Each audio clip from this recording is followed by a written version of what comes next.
Parlays and player props for Week 17 in the NFL is here. We got another 4 player props and 1 moneyline parlay coming your guys' way. Yo, what's going on, everyone? This is Austin from Calling Our Shot. It is a new year, 2022, and let's see if we can keep this momentum that we've built in the NFL over the past couple weeks. Now, in this video alone, over the past 8 weeks, the props are 24-8. We've gone 4-0 once, 3-1 6 times, and 2-2 once as well. It's been an unreal run. Now, in the NFL as a whole, we went 10-4 in Week 15. Said that wasn't good enough. 10-2 in Week 16.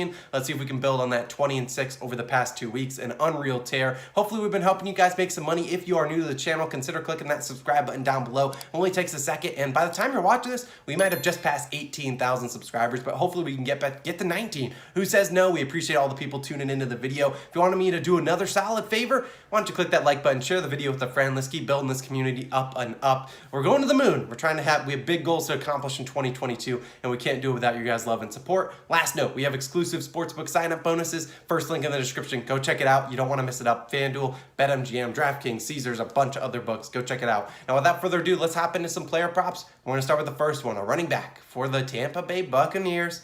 Ronald Jones, we're taking his over, 70.5 rushing yards, minus 113 on FanDuel.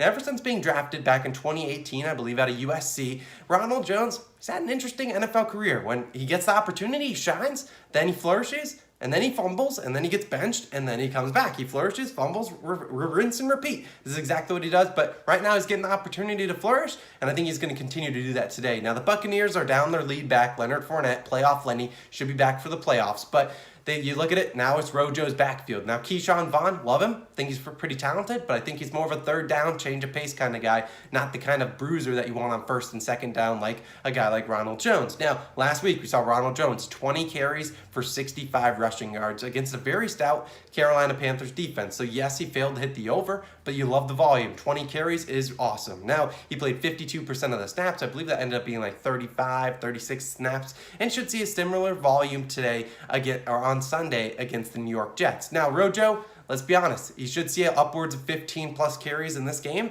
And the last 6 games in which he has seen 15 plus carries, here's the following yardage he's had. 65, obviously last week, 80, 192 rushing yards, 113, 106, 111. He's even had high success rate at 12 plus carries, which I think he sees even more today. And we haven't even talked about the matchup.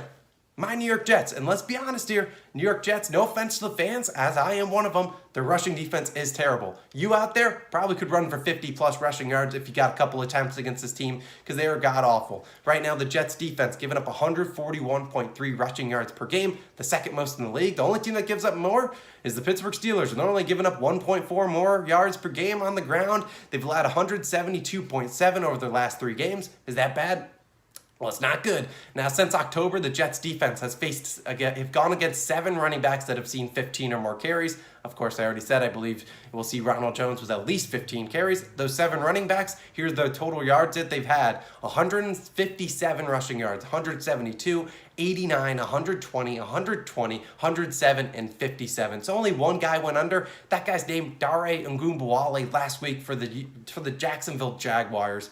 Now, I don't know how to say this to Jaguars fans, but their offensive line is not that of the Tampa Bay Buccaneers. They obviously don't have that line. And Buccaneers arguably have one of the better lines in the NFL. And given that the Bucs wide receiver core is still banged up, despite Mike Evans probably coming back today, still, I don't think they want to throw it all too much. I think they'll lean on Ronald Jones. Plus, you look at it, the Bucs 13-point favorites in this game. I think they should blow out my New York Jets. I'll be riding with Ronald Jones over 70.5 rushing yards as the first play of the day. Moving on to the second one, a guy that's leading the league in rushing, Jonathan Taylor, over 102.5 rushing yards, minus 113 on FanDuel. Now, Taylor's been a wagon all year. I don't even need to add any more analysis, but if you want some more, stick around. Now, Taylor, there's a reason he's second or third in terms of the lowest odds in terms to win a most valuable player, and he deserves to be there because with 2 games remaining to play, he needs just 374 rushing yards to hit 2,000 on the year. Now, we don't see a lot of players hit 2,000. We might see some more as the years go on, given the longer schedule. I mean, obviously, Derrick Henry's an absolute monster, and he was doing this time and time again, but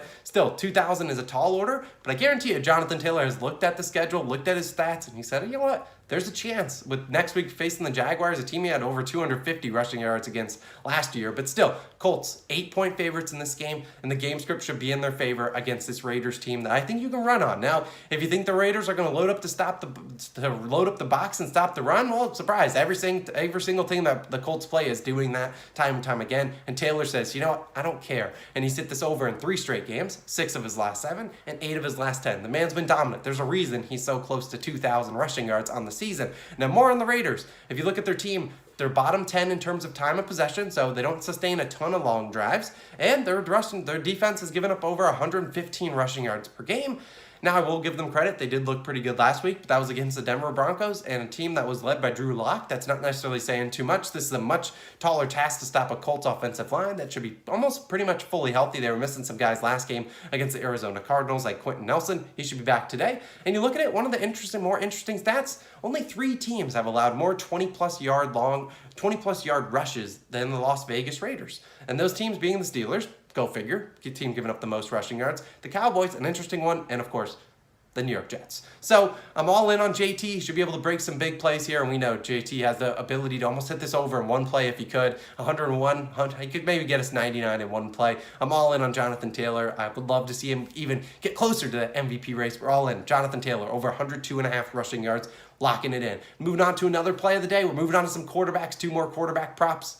Tua Tagovailoa, under 1.5 passing touchdowns, minus 135 on DraftKings. Now, you guys know I don't bet a ton of unders, but when I do, it's because I really like it. Now, it is an under for passing touchdowns, which can be a little bit fluky, but let's talk about it. The best value here is minus 135 on DraftKings. You can see other books have this a little bit more juiced. I'd be comfortable playing this up to, minus 150, minus 160. Gets above that, don't do it, not worth it. But I do like what I've seen out of this, and let's first start the analysis talking about the weather, something we don't normally do too much, but the Miami Dolphins are traveling to Nashville, Tennessee to take on the Titans here. Nashville, Tennessee, expected on Sunday to see 10 to 20 mile per hour winds. Might see some snow, and there's a 50% chance of rain at kickoff. I believe 60% chance the rest of the game. So this could be an ugly game, and Vegas has shown that with the over-under at below 40. Now you look at these two teams, you see Tua's performance on the road, not necessarily that great. Now, it's one thing to perform good at home. But let's talk about his performance on the road, because in his last 8 road starts, he's only thrown 2+ touchdowns, and 2 of them,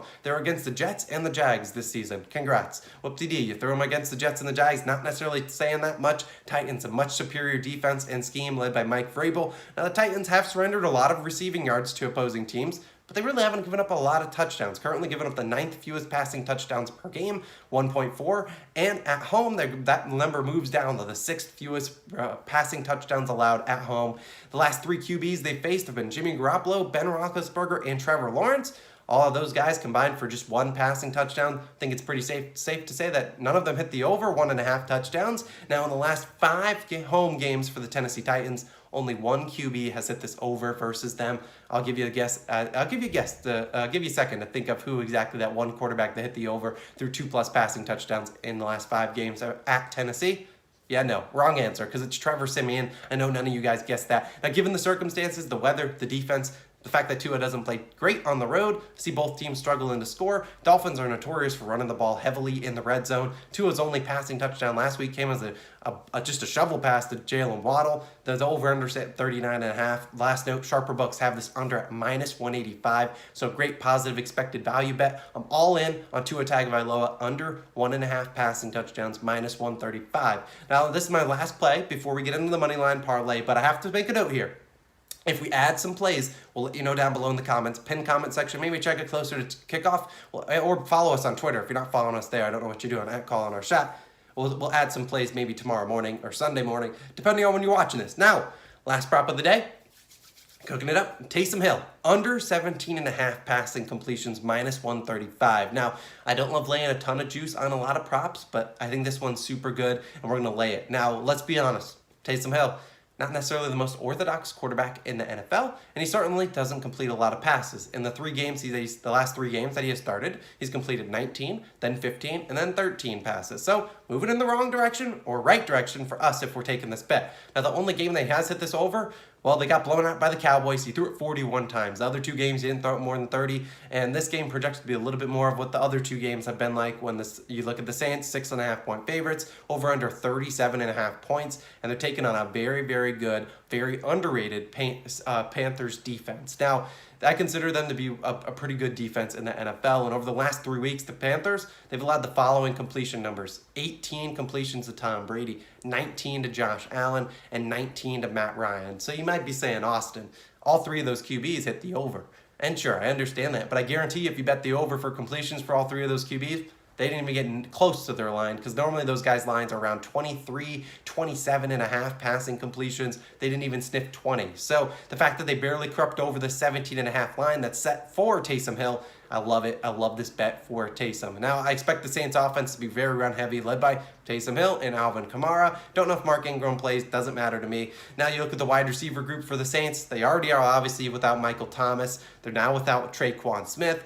Could be without Lil Jordan Humphrey. And, of course, they could be without Ty Montgomery, the backup running back that also serves as a wide receiver. Last note, Sharper Bucks have this under at -174. Love the value we're getting here at -135. I'm all in. Give it to me. Taysom Hill, under 17.5 completions. Now, here we go. Moneyline parlay time. We didn't have a great one last week. Kind of had the Ravens in there. And then Tyler Huntley said, I'm out of here.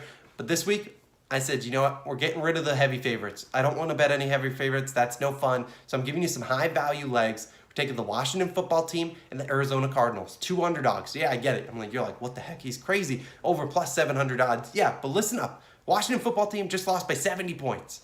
So they can't possibly play worse, right? And they're taking on the Eagles, and you're thinking, what I would have bet against the Eagles? They're on a heater, and that's exactly why. This is the NFL. Nothing happens that you would expect it. The Eagles should be way more bigger favorites here. They're only 4.5-point favorites. Washington football team's going to come in inspired. Their season's on the line. Arguably, I think their season's over, but they're going to play inspired to try to ruin this Eagles' chances at making the playoffs. I think they're going to play them tough, and I think they might squeak out this win outright. I don't care that they're missing Antonio Gibson. I think they have a chance to win this one outright. Now, the other leg, the Cardinals, yeah, sure. The Cardinals, have they lost 3 straight? Yeah, absolutely. But this is the NFL. Teams that are on losing streaks can always just end it and snap it in 1 week. It's the NFL. These guys are hungry. These guys don't want to keep losing. They don't want to lose games in front of the fans. So I think the Cardinals have a chance. You look at Kyler Murray, never lost a game in AT&T Stadium. I believe he's 7-0. This Cardinals team badly needs this win. The Cowboys, kind of arguably, I think a loss here would be good for them in terms of the long term. They haven't really encountered a lot of adversity, haven't beaten a lot of good teams. And while I'm not saying the Cardinals are that great, I do think they have a chance to win this game, and the Cowboys are do a little bit of humbling. So I love both those 2 underdog picks, and I'll ride with them as my moneyline parlay. Washington football team, Arizona Cardinals, and that is what we're riding with this week. Now, appreciate you guys for tuning in. If there's any added play, I'll let you know down below. Subscribe to the channel if you enjoyed the video. Like the video, go share it with a friend. I appreciate you guys all for what you guys are doing to the community. 2022 is our year. We appreciate you guys. I'll see you guys in the next one. Let's go have another profitable week. See if we can continue this hot run that we've had. I'll catch you guys in the next one. Peace.